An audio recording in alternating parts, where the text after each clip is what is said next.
All right, cousins, I'm back with chapter 6 of Never Caught by Erica Dunbar, the story of Anna Judge escaping George Washington. Again, this is nonfiction, not fiction. It took me a minute to get through chapter 5 before moving into chapter 6, but then chapter 6 hit me again. Now, I am going through this book with y'all. So as I'm explaining this, I am feeling the emotions of these chapters. And chapter 6 begins to shows how wretched the Washingtons were, but also just how inhumane society was to black people. And it's not that different from the way that they treat black people now in America. Like, this is the importance of history, understanding the past so you can not repeat the future, yet we keep repeating the past currently. And you'll see what I mean in this chapter. So chapter 6 opens with George Washington going to see this play called The Bow Stratagem at the Southwark Theater. It's a comedy about love and fortune. He was so excited about this play and what he had seen. He was like, oh, okay, yeah, y'all, I'm going to go ahead and bring my slaves here so they can come out into society and they can see this too. Now, this play is about comedy, love, and fortune. Something that was rarely afforded to slaves. Gaslighting much? Like, you expose these people to things that they can never attain. It's like, hey, I'm gonna dangle this in your face. It's an imaginary thing you can't attain. I can, but you can't. Like, but moving on, Anna was allowed to witness but not partake in certain forms of entertainment, such as plays, the circus, and shopping. On George Washington's birthday, February 22nd of 1791, Anna, Austin, Maul, and Hercules were given $1 to go purchase gifts for their entire families, and then sent to Mount Vernon.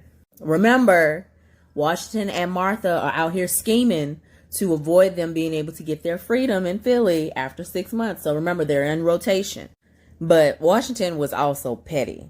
He was like, I don't like Christopher, so I'm going to only give him 50 cents. Remember, Christopher can read, and Christopher is Hercules, his most prominent slave who has clout, who can, maneuver a little bit with his certain amount of slave privilege.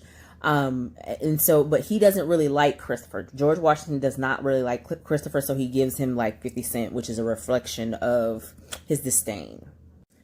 It's gonna matter, trust me. So the author goes on to talk about how these little privileges to go shopping and be exposed to entertainment gives Anna the opportunity to see her world differently as a high-ranking slave to Martha Washington. She gets to see the movers and shakers, the policymakers, the bankers, the politicians. Now, she can't interact with them, but she can interact with their slaves. And, they're exposed to certain information, like you can ear hustle and hear what's going on with your masters. Now, George and Martha would allow her to associate with these slaves, but it was a big no-go on talking to free black people. And then the author explains why. So 3 years before Anna Judge came to Philly, a group of free black people, including Richard Allen and Absalom Jones, formed this Free African Society. Remember their names. Write them down. Richard Allen and Absalom Jones. Their job as the Free African Society was to help the widows, the poor, and fugitive slaves who were unable to provide for themselves. So they were creating a connection, a community. They were giving food donations, clothing, shelter, you name it. This is why it is important for white accomplices to be more than just allies for black liberation. George and Martha wanted Anna and the rest of their slaves to have no parts of the Free African Society. They really tried because they knew that the idea of freedom was possible for her because of the Philadelphia Law. Good old George failed at that too. Anna, for 5 or 6 years, was in Philly, back and forth between Philly, Mount Vernon, and other places that George and Martha would travel to keep them from getting free at 6 months. For those 5 or 6 years, Anna was plotting. She shared her thoughts of freedom with different slaves, paid servants, and hired help. Hercules was aware of the abolition laws, and of course, if Hercules was aware, so was Ona. But while she was under the age, as a minor, she started to have these doubts. Like if she got her freedom through running away, she started to weigh the pros and cons of freedom as well. So she thought of like, what happens if she becomes free and she has an employer who was evil and was violent and also was into sexual assault. Like if you think about it, Ona was like, I have the comfortability of this high status as a slave, but I know that my humanity doesn't matter. But I also have this chance of being free, but also being treated worse. And I'm not certain if I will or won't be treated worse, but there's a chance that I can be treated worse. So she struggled internally with wanting to escape. Whether that's through running away or through the 6-month rule in Philadelphia. The conflicts were also driven by slaves who were like, look, we ain't finna wait 6 months. We about to be out this piece today. So in the 1780s, about 160 slaves decided to run away.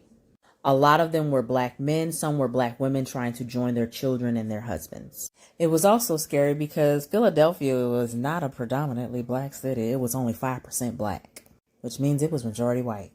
Ona wasn't necessarily used to being in a predominantly white city because Fairfax County in Virginia, which is near Mount Vernon, had the largest black population. It had 4,500 black people at the time. However, only 135 black people were free of those 4,500. So there's a whole lot of conflict that Ona was going through. Ona also saw the discrimination against gender. So when people like to say, well, black women need to be more for for women, or they need to be more for the black race, they don't understand the complications of intersectionality. Ona was a black woman. And during that time, sexism was a big thing, just like racism. Ona saw black men being emancipated at higher rates than black women because domestic work was a big thing back then. And of course, slave owners was lazy as hell. And who was going to do that work? Not them. So they were holding on to black women. And being a black woman and free was also complicated. If you're a black woman and you were free, the only job that was really available to you was domestic work. Even as black people were gaining their freedom during this time, white people still wanted black people to be the inferior race. So major jobs were not given to black people. They were reduced to hard labor and domestic work, but they were paid pennies on the dollars. And of course, their labor was exploited. So employers would make them work off the clock and demand extra for their time, and they would still pay them horrible wages. In a lot of ways, black liberation also meant black poverty. Black people were still being labeled as lazy because now they were free and now they had to be paid for their work. The only thing that had changed had been you couldn't make them work for free and you could not assault them. Yet they were still considered lazy. Child, I can't. It was so bad that the enslavers who were in Haiti that had fled to Philadelphia due to the Haitian Revolution were now mad because after 6 months they were losing their property and now they had to pay for them. They had to pay their former property for their service, and it wasn't about that life. Now, while this is happening, Ona's also paying attention to what the Free African Society was doing. Free black people were creating churches, they were creating schools, they were creating societies, and she could walk by these all black parts of town on a daily basis, but she was never allowed to interact with them because it would bring shame upon Martha and George to see their slave interacting with free black people. Oh, it was a thing. Like you could literally see your freedom in front of you, but you could not interact. Talk about inhumane. I just can't with this country. It also didn't help that George was now having issues with his own slaves in his household. Y'all remember Giles, right? One of his top slaves that worked with Paris. In 1791, Giles got injured. And so he went from this extremely prominent position as a slave to just clay digging and broom making, which is like a huge slap in the face.